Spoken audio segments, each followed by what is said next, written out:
And it brings me on to the theme I want to talk about today, and it helps me to move from the real practical experience that Bobby Schindler has told us about, that heartrending experience of watching his sister's death, to trying to go deeper into the mind of people when it comes to euthanasia, to understand people's thinking. And so I think that was a very important point he made, that we need to try to understand the fears and the things that motivate people, such as the fear of mortality, death, which people have so much difficulty thinking about and dealing with at a personal level these days. My talk is roughly in three parts.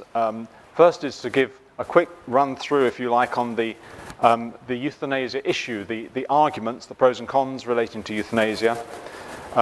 Then to talk about, to parallel that in a way with the slippery slope in particular, the section I'll be talking about, the legal and legislative progress that we're going through at the moment in this country, where we are on that slippery slope and how we might be able to stop it, and then to talk about some practical things at the end in the last part. Last year, incidentally, you had Anthony Osmich, who helped me prepare this presentation today. He was granted an MA in bioethics since then, so I've just to remind you what he looks like, I've put him up there. The Society for the Protection of Unborn Children. I will just explain for anyone who's not familiar, of course, that SPUC has been campaigning for the protection of life from conception until natural death for many years since it started, although its title belies its heavy involvement over recent years, recent decades in the euthanasia issue. No, I'm pointing it the wrong way, am I not? That's right. So to start briefly and go through the issues, what is euthanasia? By euthanasia we mean an action or an omission. It can be something we do or something we don't do, which of itself and by intention causes death. And it's usually with the purpose of eliminating suffering. And generally it's understood to be in a medical context. It's a doctor or nurse we think of as the person performing euthanasia, and a patient receiving euthanasia, being killed in that way.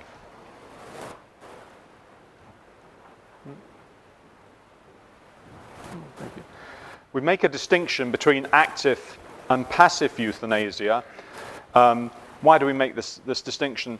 Well, we see a difference between something like a lethal injection, when a person is actively killed by the intervention of a doctor, or it could be anybody else. With passive euthanasia, such as in Terry Schiavo's case, we see inaction killing a person who needs support and help, withdrawing medical treatment in some cases, or withdrawing basic care, but with the intention of killing the patient. There's no real moral difference between active and passive euthanasia, as both are intended to end life. Killing by neglect is still killing. There is a valid notion, however, it's important to remember, I think, of allowing to die, and this can be confused with passive euthanasia. I've met people who've said, well, you know, I killed my sister, I killed my son, and they mean by agreeing to the withdrawal of treatment when that person was terminally ill, was in the dying process, and that treatment was no longer doing any good. And I think people who said that, those people I've spoken to, have got confused in their minds with the and in the difficulty in the problem of coming to terms with the death of a person, death of a loved one, have confused the notion of genuinely simply removing futile or overburdensome treatment and the idea of intentionally bringing about a person's death. I'll say a little bit more about that further on, but I just want to look at the another way of carving up this notion of euthanasia, the idea of voluntary euthanasia.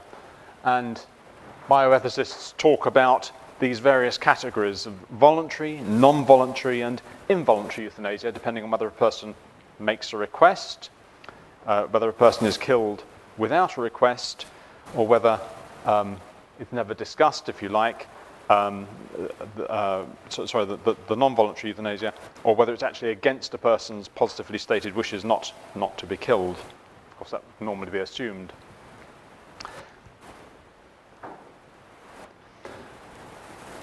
I think that the moral and spiritual impact of voluntary euthanasia is worse than involuntary or non-voluntary euthanasia, because more people are involved in bringing about a person's death. Now, that may be a controversial statement, but the notion that allowing voluntary euthanasia will lead to non-voluntary and involuntary euthanasia is an argument, quite a strong argument. It's often used by the pro-life lobby. But in making that argument, I think what's being said is that the instances of the physical evil and suffering of euthanasia will increase. Many people realize that this danger is, many people realize this danger more readily, they're more alive to the concern of the spread of the culture of death than the moral evil of the act of killing, which is of course worse than the physical evil of the instance of death itself. This is why I say, I think we need, while we're using arguments wisely, we need to bear in mind that voluntary euthanasia in a moral sense is worse than involuntary euthanasia. To deal with one or two other notions that often come up in the debate, can be a bit confusing, I'll just try and deal with them very briefly. We often hear of the notion of double effect, when in the case of euthanasia it's described in terms of giving strong painkillers that may have two effects. It may have the effect of relieving pain, but it may also have the effect of shortening life. And it's asserted that this is not euthanasia if the doctor's intention was simply to control the pain and not to kill the patient. Now, I think this principle of double effect is valid and it's important in various arguments, you'll be aware, and no doubt to do with abortion and so on. But it's something of a red herring in the euthanasia debate, because the evidence now suggests that powerful painkillers, used appropriately as needed, will tend to extend rather than shorten life. So although we need to be aware of this argument, the reality, the doctors tell us, is that it's the other way around. Intense doses of painkillers, when appropriate, will be likely to extend rather than shorten life. Vitalism, the notion that somebody ought always to be treated, this idea is something of a redoubt, a retreat that people sometimes move on to when they get into a bit of trouble in an argument. A pro-life person will sometimes find themselves getting worsted by a clever debater and just come back to the point and say, well, no, I think a person should always be treated. All treatment should always be given. You should never withdraw treatment. Now, this isn't a practicable position to take, and it's not morally required, and it's not humane. Everybody dies in the end. We do not have the power to preserve life indefinitely. We can't do that. Treatment may be stopped, or perhaps should be stopped in a number of situations. If the treatment is futile, if it is not doing any good, if it's not achieving what it's meant to do, then it's perfectly proper to withdraw or to withhold it. If the treatment is burdensome, disproportionate to the benefit, or if the patient is about to die, if the patient's only got, say, days or hours to live, and you're thinking of a treatment that isn't going to have effect for a matter of days or weeks, then clearly that treatment is not appropriate.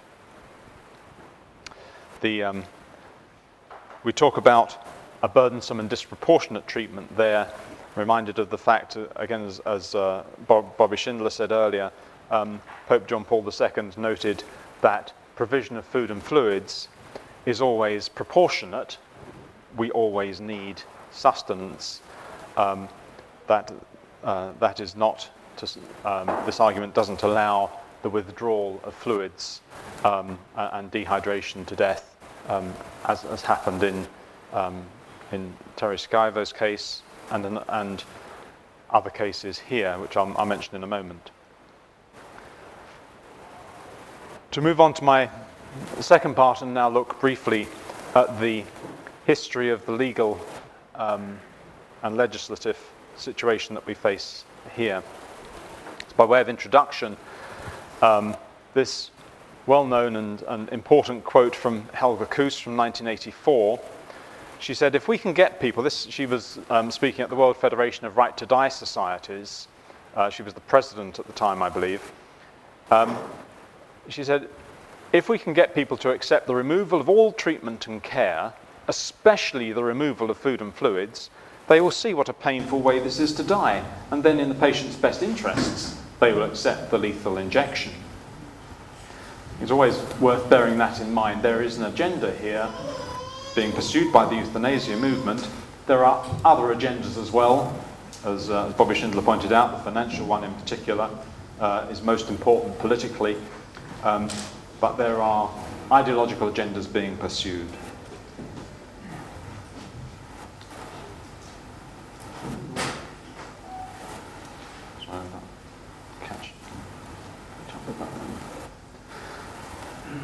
The Tony Bland case is the first really significant legal milestone in recent UK and specifically English law in this area. Intentional killing of patients has been a growing reality, at least since the House of Lords decision on the Tony Bland case. Tony Bland, who was said to be in a persistent vegetative state, a term which we prefer to use the term permanent non-responsive state now, rather than carrying that implication of mere vegetable life. Tony Bland wasn't dying. He was not on a life support machine. He had a feeding tube. He needed assisted feeding.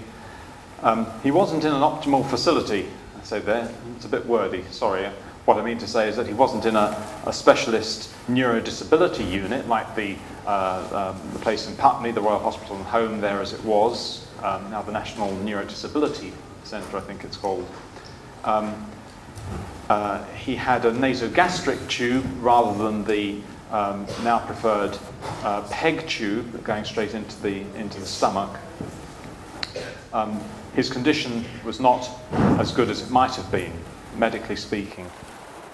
His doctor, Dr. Jim Howe, mooted the idea of going to court to get a court order so that his food and fluids could be removed quite soon after he was admitted to the hospital, but didn't proceed with that until he had managed to persuade Tony Bland's parents to support the legal move for the withdrawal of his food and fluids.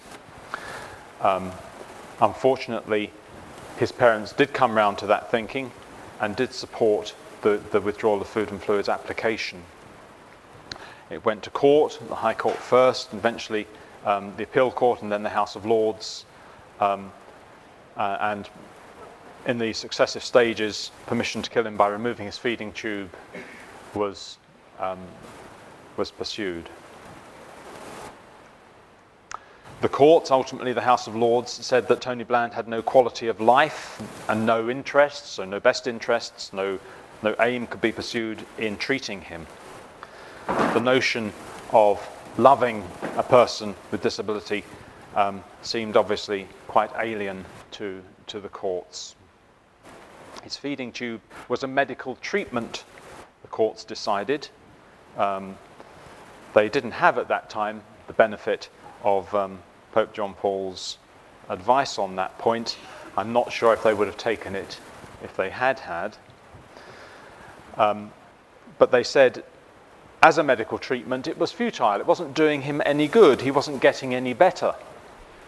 A silly thing to say because, of course, his brain injury was not being treated by his feeding tube. His need for food and fluids was being treated, if you call it a treatment, with his feeding tube, was being addressed with his feeding tube.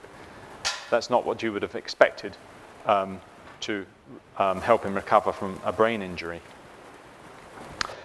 The courts also said that his death could be attributed to his underlying illness or injury, but slightly contradicting that, they also said that withdrawing his food and fluids would amount to deliberately ending his life. And certain of the judges, at least, were quite disturbed about that fact, but they went along with it nevertheless. And we regard it as a landmark decision because it was the first case, and there have been several dozen in ensuing years, when the courts in this country formally allowed the intentional killing of individuals by removing food and fluids.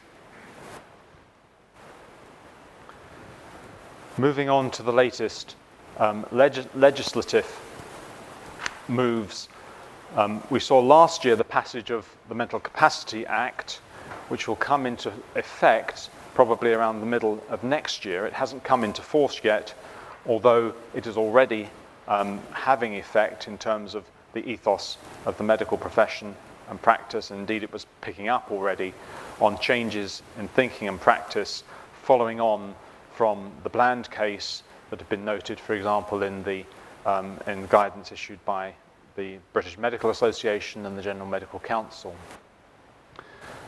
The Mental Capacity Act allows euthanasia by neglect of certain patients in certain circumstances. It extends the restrictions of the Bland judgment, which only applied to those patients in permanent non-responsive states, and it introduces a number of mechanisms, such as continuing lasting powers of attorney and living wills, through which people can refuse medical treatment, including food and fluids, so it includes basic care, at a later stage when they become ill. The Act will not only permit the withdrawal of food and fluids, it will mean that the withdrawal of food and fluids in those sort of cases will be required. That removal of food and fluids will be required of the medical care team, the doctors and nurses looking after that patient.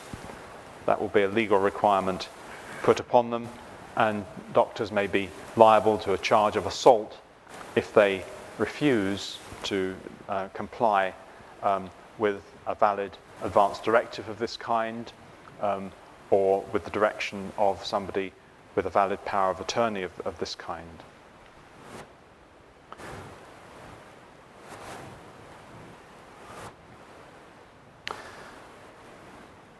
The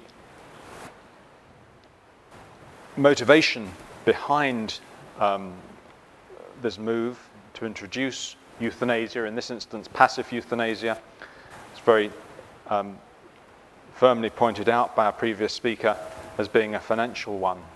And in the context of the Mental Capacity Bill, we see that the government's motivation behind introducing the bill is surely one to do with the cost of looking after those who are severely incapacitated. Looking after these people is costly in terms of the manpower, that it's a labor-intensive activity, but there's nothing particularly high-tech about this. We're not talking about expensive scanning equipment of the kind that many hospitals proudly see as their sort of new flagship scanner, or that kind of thing that is introduced these days. It's a question of feeding the person with liquidized food. It's not inordinately expensive in that sense. It's just the question of the commitment to looking after people who can't do things that others can do, people who are severely disabled.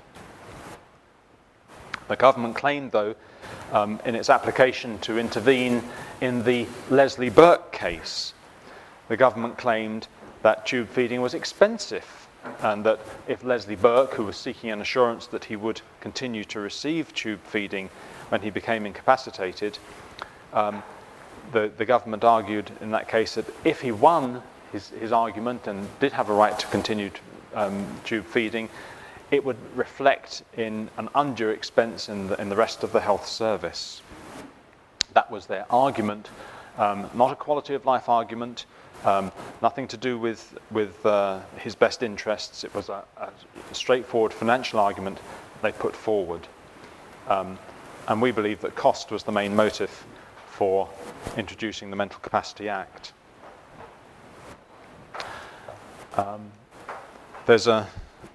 There are some copies of this booklet that goes into more detail about the Mental Capacity Act on the table outside. I'd encourage everyone to take a copy. I hope there'll be enough for one each or one between two, where we go into more depth and detail on the provisions of the Act.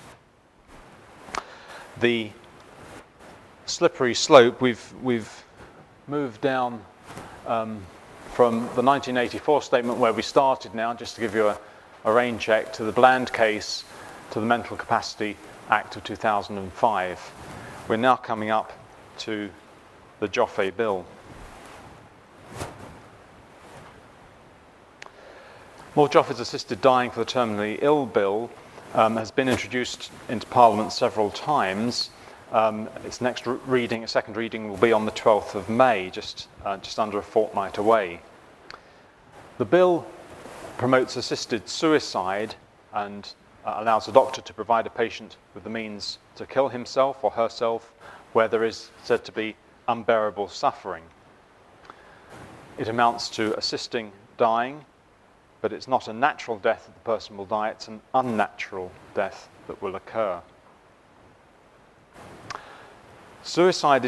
Assisted suicide is currently prohibited under the 1961 Suicide Act, an act which is widely misunderstood. In 1961, attempted suicide was decriminalized, the penalties for that were removed, so that prosecutions against people who attempted to kill themselves and failed could not be taken ahead, could not be prosecuted. It was felt to be improper, unkind to pursue people who had done something so desperate as to attempt to kill themselves.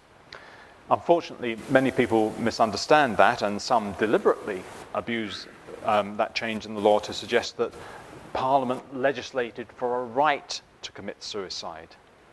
There isn't such a right in our law, and one can't argue for that as a specific legal right, although, of course, we have to be wary of the fact that some people in the judiciary, and of course our opponents in the euthanasia movement, argue that there is a right to suicide and a right not only to kill oneself, but to be killed by somebody else. The Joffe Bill creates new rules that will change the current law relating to assisted suicide, of course. Doctors are involved as the principals, those who will be giving the assistance. It will be an activity restricted to doctors. It will be restricted to patients who fulfill certain criteria. They have to be terminally ill, in unbearable suffering, a very subjective notion. There has to be a written request. They have to have capacity. Unlike people affected by the Mental Capacity Act, it doesn't come into effect there until they are incapacitated. The Joffe Bill will only apply when people have capacity. The two laws are very balanced, very complementary in that sense. And the person has to get advice and information. They have to be given certain information before a valid request under Joffe's proposed legislation can come into effect. So as I say, patients have to have capacity.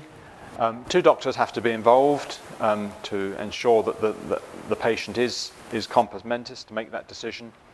And the person has to, the doctors have to certify that the patient has less than 6 months to live.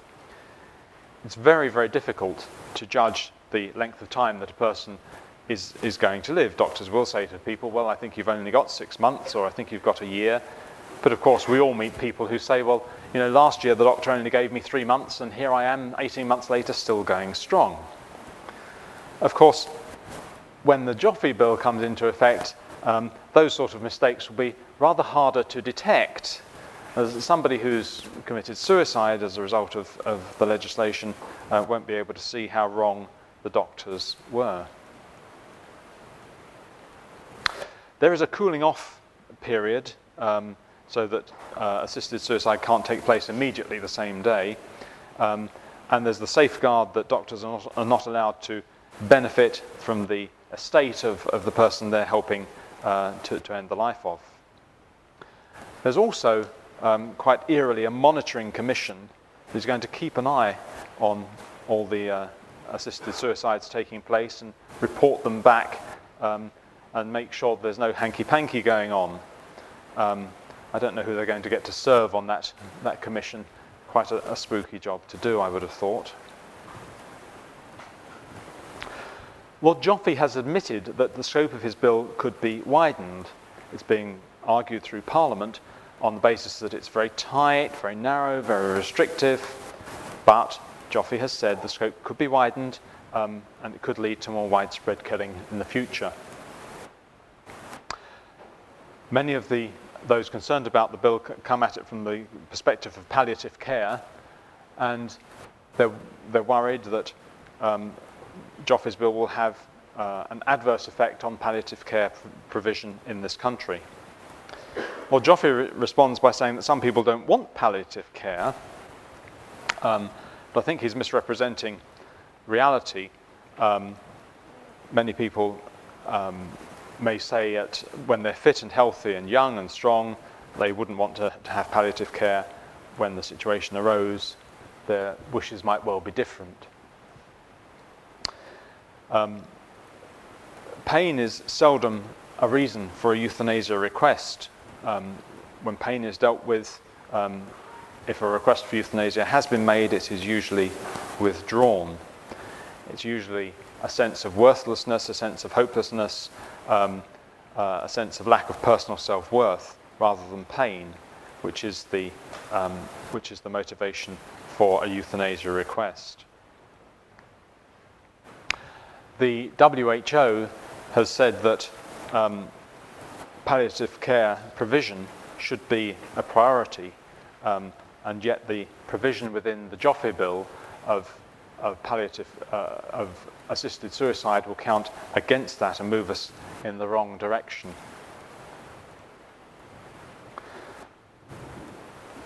The right to choose is a powerful notion in society, and the idea of personal choice or autonomy is one that we have to counter in the debate. Autonomy is not absolute. We have to maintain that point. We would all step in if somebody was about to jump off a bridge and hold that person back. We'd interfere with their autonomy there. That's a natural and humane thing to do. We'd want to help somebody in that situation. I don't have a right to sell my body, to sell myself into slavery. I might need the money, but it would be contrary to my intrinsic dignity.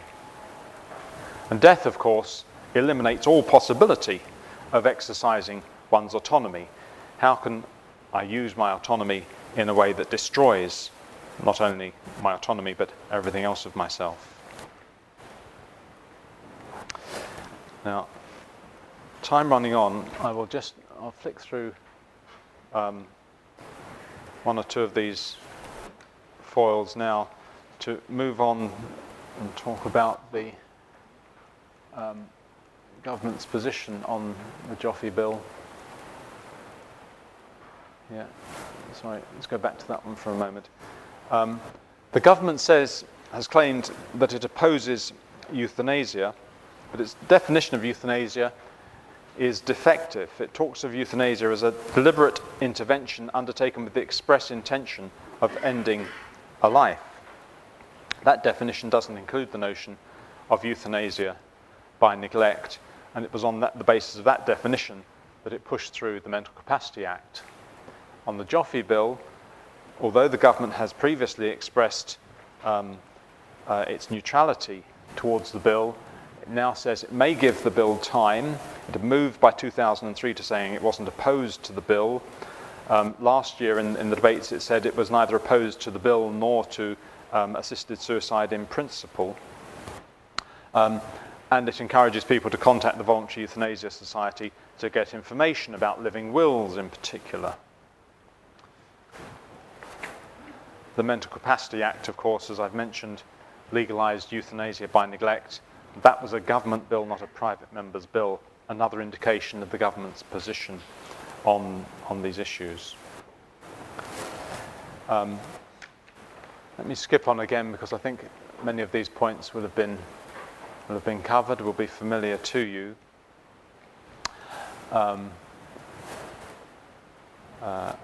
Point here about how we should respond to requests for suicide, and when arguing this case we need to make clear to people they should think about these things in terms of how they would deal with this personally if their wife or mother or son expressed a wish to die. How would we deal with it? Would we say, oh yes, you need to get help to do that, we'll see if you're entitled to it under the Joffrey Bill? No, of course we wouldn't. We try and deal with the source of the pain and suffering that was causing such a request to be made.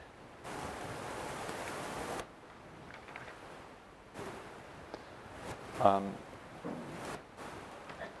me skip on. We've got some references here. Our response to the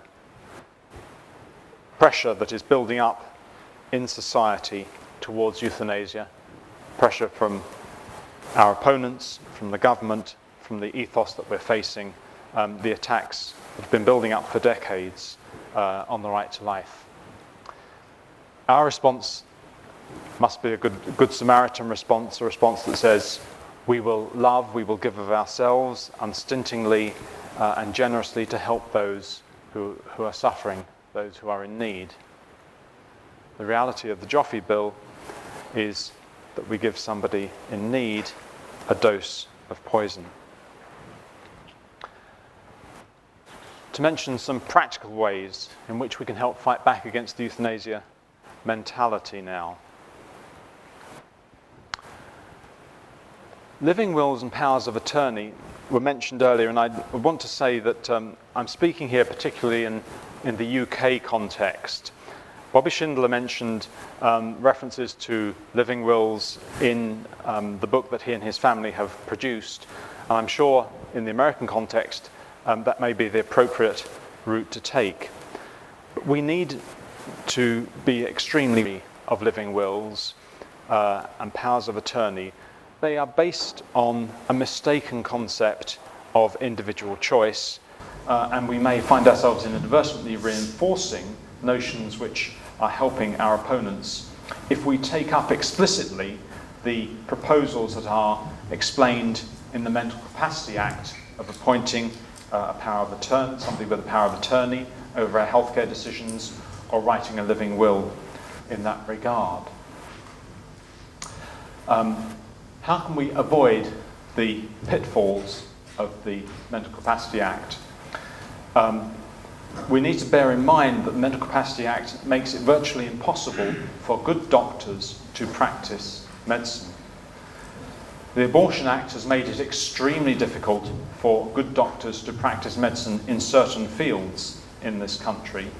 The Mental Capacity Act will have a far wider effect, not only on specialists, on geriatricians, or those dealing with the elderly, or those dealing with the severely disabled.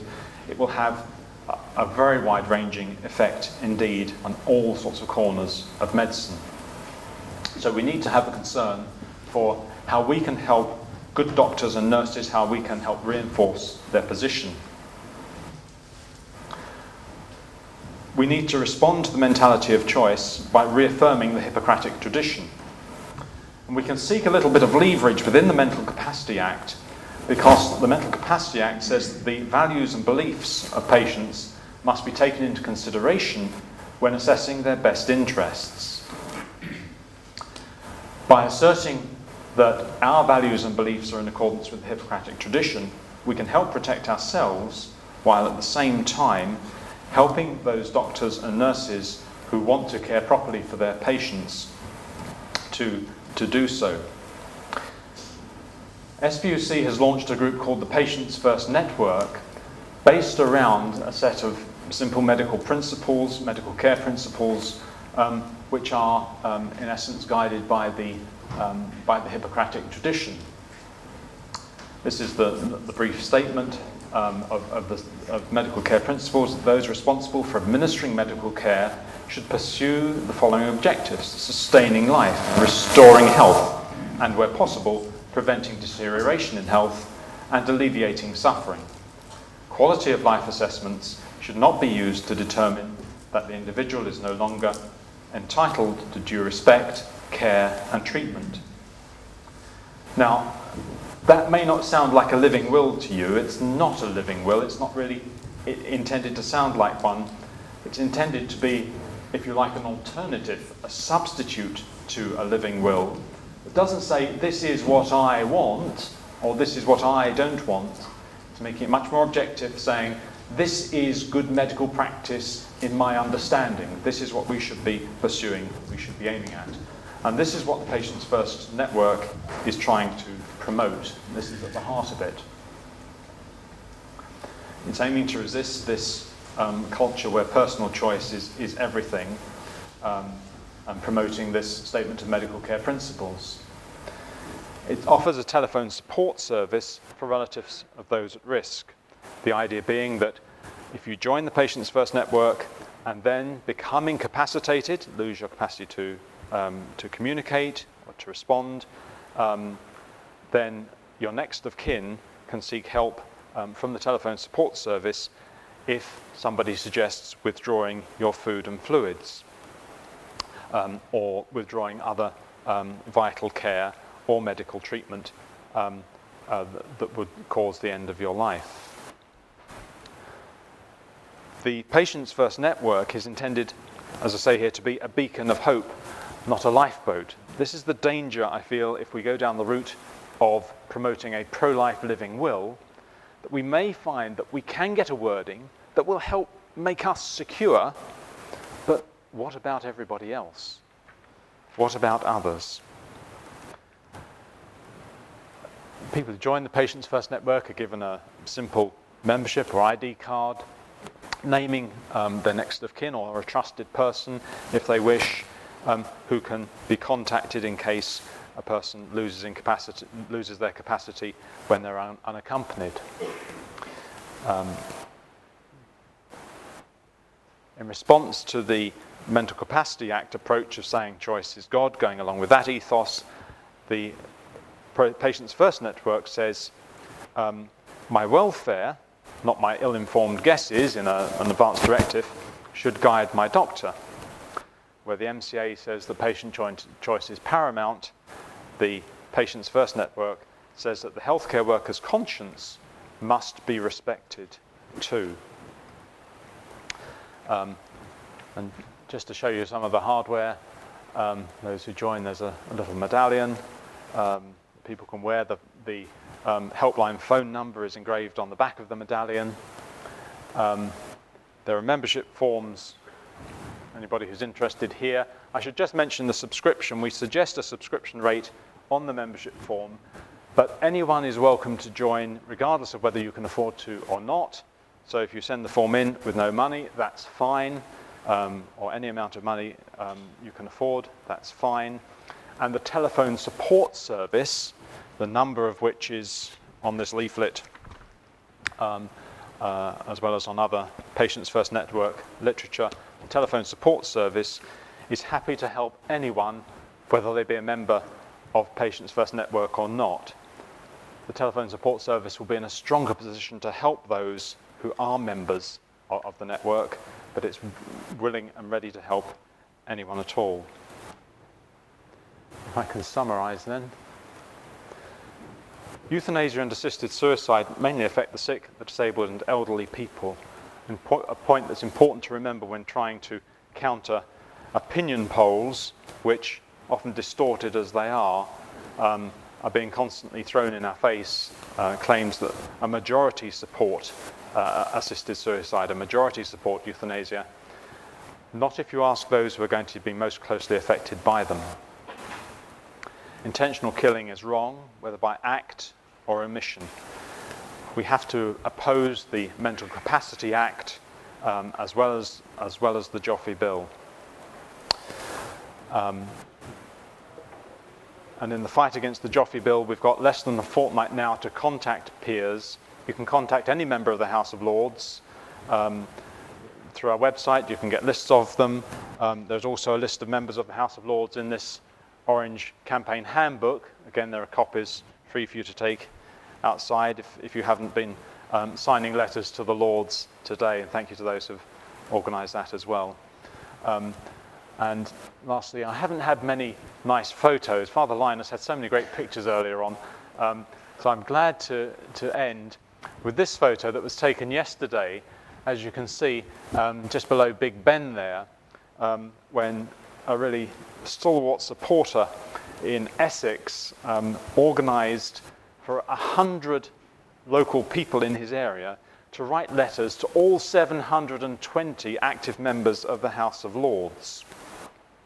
And they brought along to Westminster yesterday, in those carrier bags you can see, 72,000 letters. Now, I want to make a careful point here. Don't think that the extra 1 or 2 or 10 letters that you might write in the next week don't matter, because they've had lots already. They do. I'm making the point here. This was the initiative of one man who got all these people writing and bringing these letters to Parliament yesterday. Please make sure that you do your bit for this vital effort to try and stop this bill on May the 12th. And please urge peers to call for a division and a vote against the bill, to vote it out on that day. Thank you very much.